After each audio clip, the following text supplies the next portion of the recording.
3 మీటర్ల ఫ్యాబ్రిక్ ఇచ్చి మనకు లాంగ్ ఫ్రాక్ అది పెద్దవాళ్ళకి కుట్టమని చెప్పారనమాట గోల్ పెట్టి. సో నేను ఏ విధంగా కుట్టానైతే చూపిస్తాను. ఇక్కడ వచ్చేసి సాటిన్ క్లాత్ మనకు లైనింగ్ కి ఇచ్చారు.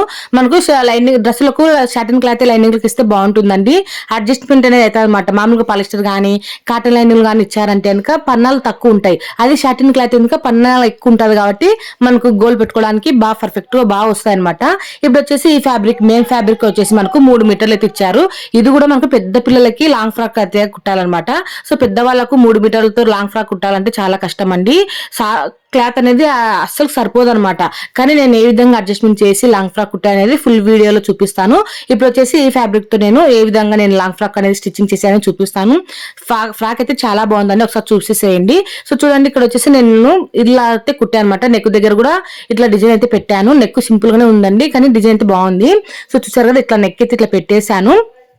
అలాగే కింద వచ్చేసి జిగ్జాగ్ చేశానండి. ఇక్కడ నేను మెయిన్ గా నేను కుట్టే ప్రతి ఒక్క ఫ్రాక్ కు నడుము దగ్గర బొందులు అనేవి పెడతాను. పెద్దవాళ్ళకి కానీ చిన్న వాళ్ళకి కానీ ఖచ్చితంగా పెడతాను. ఎందుకంటే నడుము అనేది లూజ్ ఉంటే తలకాయ ఎక్కడానికి ఫ్రీగా ఉంటుంది అనమాట. అందుకోసం ఇక్కడ బొందులు పెట్టడం వల్ల అడ్జస్ట్మెంట్ అని చేసుకోవచ్చు. అలాగే నేను వెనకల సైడ్ వచ్చేసరికి ఇట్లా పార్ట్ నెక్ అయితే పెట్టాను. హ్యాండ్స్ కి అయితే స్లీవ్స్ అయితే హ్యాండ్స్ కు మనకు అంటే స్లీవ్స్ కి క్లాత్ అనేది అస్సలు సరిపోలేదండి. కానీ నేను అతుకులు వేసుకొని ఇలాగోలా నేను తిప్పలు పడి ఇలా స్లీవ్స్ కి అయితే ఇలా పెట్టాను అనమాట. సింపుల్ గా అయితే బాగుండదు అనేసి ఇలా చిన్న ఫఫ్ అయితే పెట్టేశాను డిఫరెంట్ గా. సో మీకు ఈ ఫుల్ వీడియో కూడా మీకు స్టిచ్చింగ్ చూపించలేదు కానీ కటింగ్ అయితే చూపిస్తాను. వీడియో నచ్చితే తప్పకుండా అయితే లైక్ చేయండి. Thank you.